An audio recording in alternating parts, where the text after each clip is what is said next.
आनंद कहाँ है? मजा तो शरीर को मिलती नाच गाना रस में और मदिरा पीने में, इसमें मजा मिलेगी।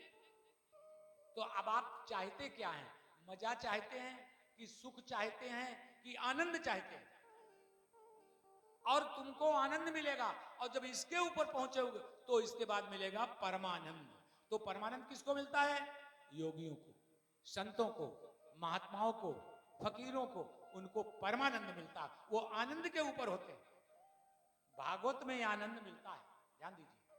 अगर तुमने भागवत की ओर अपनी आत्मा को लगाया, मन को काबू में किया, तो यहां तुमको आनंद मिल जाएगा, लेकिन परमानंद नहीं मिल पाएगा।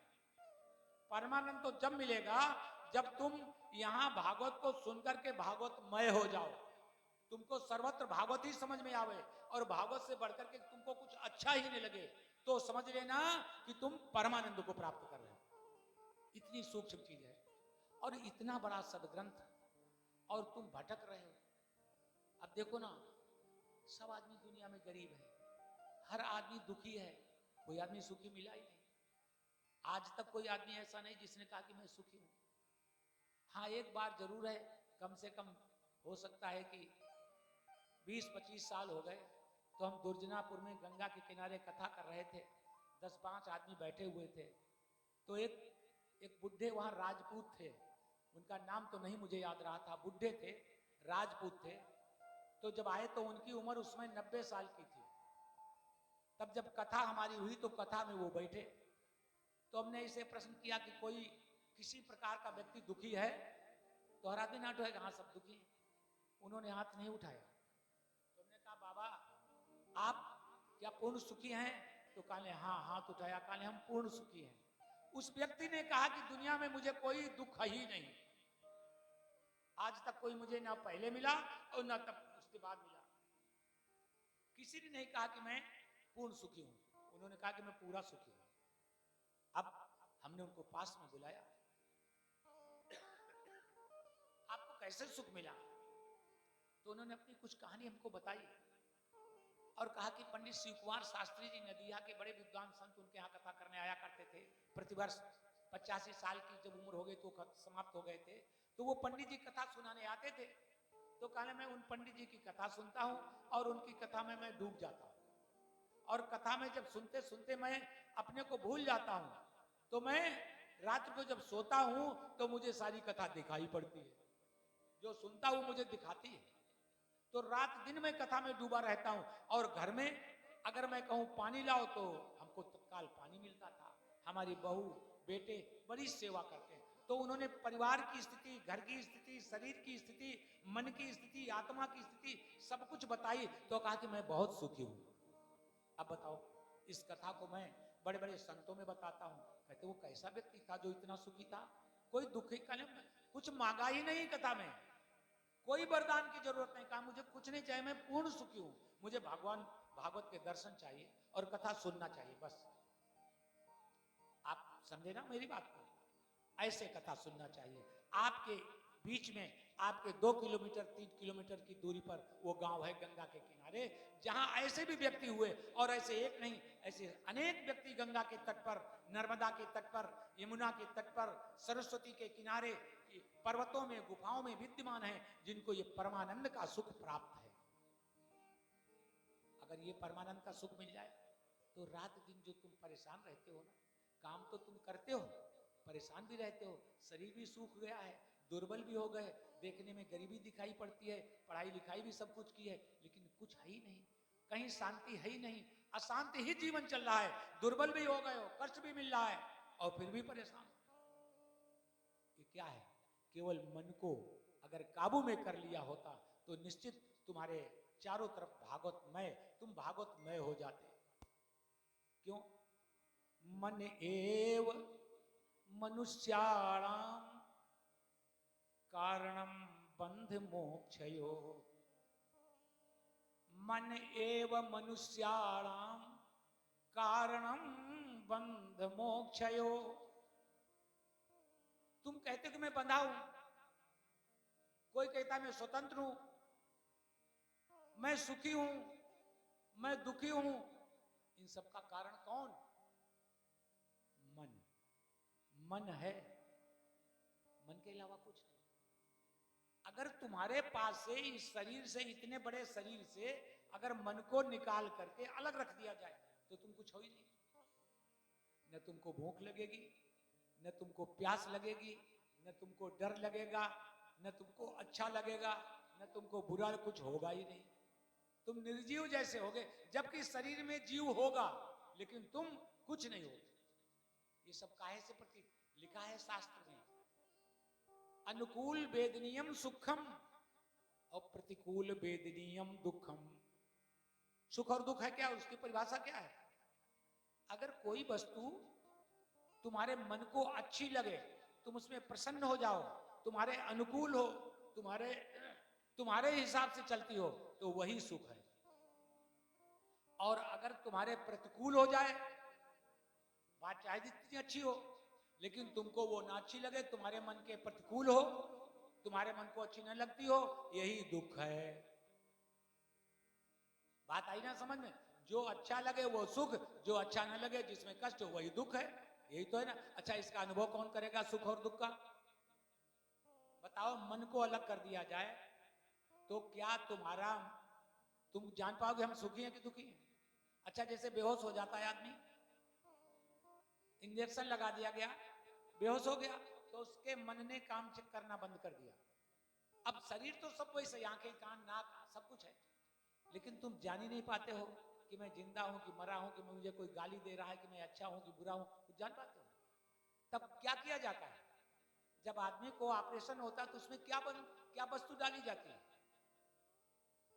कुछ काट लिया जाता है ना, मन को केंद्रित कर दिया जाता है, मन को मूर्छित कर दिया जाता है, मन को निद्रावस्था में डाल दिया जाता है। जब मन शून्य हो जाता है, मन केंद्रित हो जाता है, मन वाला जो तुम्हारा पुर्जा है उसको शून्य कर दिया गया। जब शून्य हो गया तो तुम्हारा सारा शरीर, न कहीं दर्द है, न कहीं ऑपरेशन है, न कहीं जीना है, न कहीं मरना, कुछ मालूम ही नहीं होता है। ये काहे से हुआ? मन से। तो एक मन ऐसा पुर्जा है जो तुम्हारे शरीर को सुख और दुख देने का अनुभव करता है। तो सबसे पहले क्या कहा गया कि अगर भगवान को प्राप्त करना है तो हमें क्या करना चाहिए? मन को काबू में करना चाहिए। ठीक है ना? मन को काबू में करो, क्योंकि हम एक उदाहरण बंदर से लेते हैं।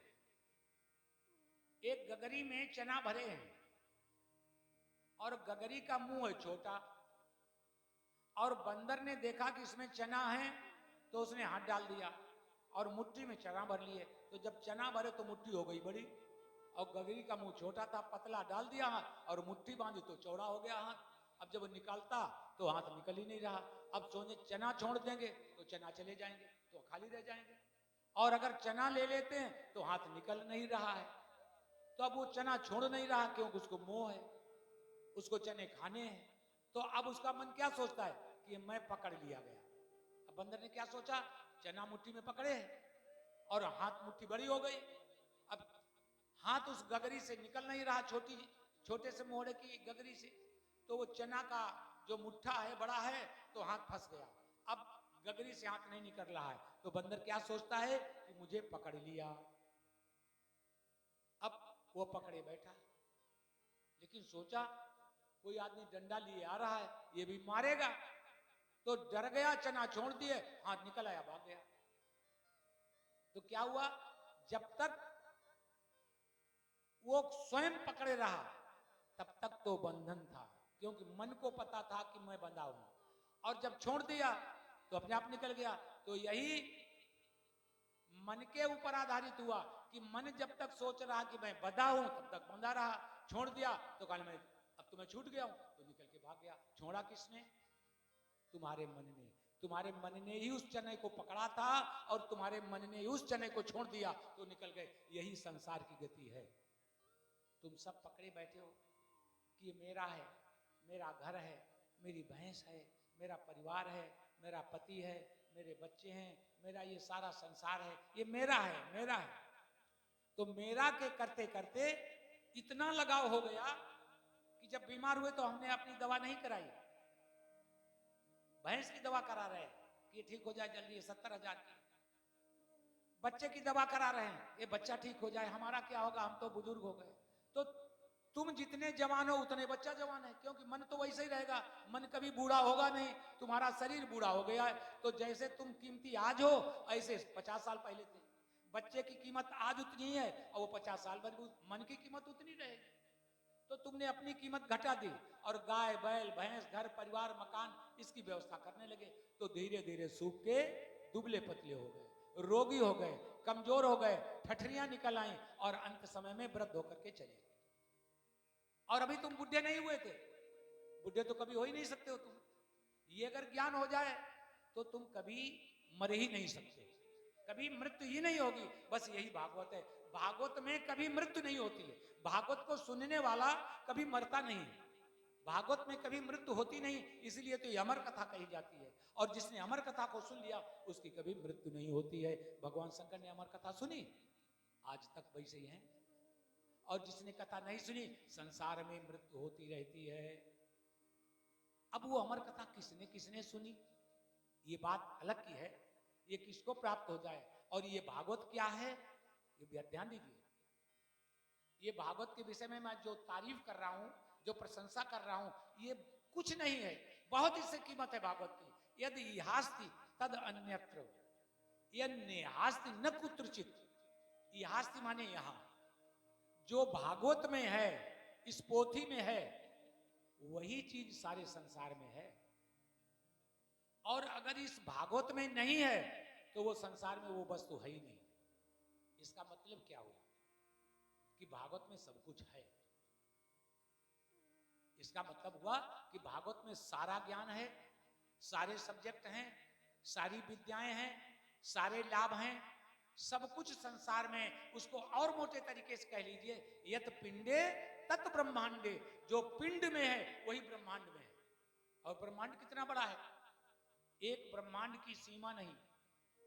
और यहां ब्रह्मांड कितने हैं, बाबा गोस्वामी तुलसीदास जी ने अपने एक दोहा में कहा है कि रोम रोम प्रति लागे कोटि कोटि ब्रह्मांड। जरा विचार करिए, जो विराट पुरुष है, जो परम पिता परमात्मा का विराट स्वरूप है, तो उनके एक एक रोमा में, अब शरीर में कितने रोमा होते हैं, और जो परम पुरुष विराट भगवान है उनके शरीर में रोमा, जैसे हमारे तुम्हारे शरीर में रोमा, सर में बाल, पैर में बाल, हाथ में बाल, तो ये जो बाल के रोमे हैं, तो भगवान परम पुरुष विराट पुरुष जो है उसके एक एक रोमा में करोड़ों ब्रह्मांड लटक रहे हैं। रोम रोम प्रति लागे कोटि कोटि माने करोड़ों करोड़ों ब्रह्मांड लटक रहे हैं। तो कितने ब्रह्मांड होंगे, कुछ विद्यमान है, ये ध्यान रखिए। और श्रीमद् भागवत क्या कहती है, यत पिंडे तत् ब्रह्मांडे। भागवत सारे संपूर्ण इस शरीर में विद्यमान है। अब जो भागवत की कथा है वो कहीं बाहर नहीं है, आप सबके शरीर में है। इसको जब समझोगे तो तुमको नजर आ जाएगा कि अरे तुम्हें स्वयं भागवत हो। भागवत कथा जान जाओ, जब रहस्य मालूम हो जाएगा तो तुम्हें आत्मा और मन का ज्ञान हो जाएगा। जब मन और आत्मा का बोध हो जाएगा तो तुम भागवत के रहस्य को समझ लोगे, तो तुम अपने को समझ लोगे, और जब अपने को समझ लोगे तो भगवान को समझ लोगे, और जब भगवान को समझ लोगे तो तुम अजर अमर हो जाओगे। इसलिए भागवत सुनी जाती है। तुम कुरान पढ़ो उसमें भी वही सब मिलेगा, बाइबिल पढ़ो उसमें भी वही मिलेगा, तुम त्रिपिटक बौद्ध के ग्रंथ पढ़ो उसमें भी वही मिलेगा, वो जैन दर्शन को पढ़ो वही मिलेगा, बौद्ध दर्शन को पढ़ो वही मिलेगा। दुनिया का कोई भी गुरु ग्रंथ साहब पढ़ोगे, जो भी दर्शन संसार का पढ़ोगे, सब कुछ ज्ञान जो उन सब में है वो भागवत में विद्यमान है। इसलिए ये संपूर्ण है। पूर्णमदः पूर्णमिदं पूर्णात् पूर्णमुदच्यते पूर्णमेवावशिष्यते। तो इसे सारा संसार इसमें विद्यमान है, ये पूर्ण है। इसलिए कहा गया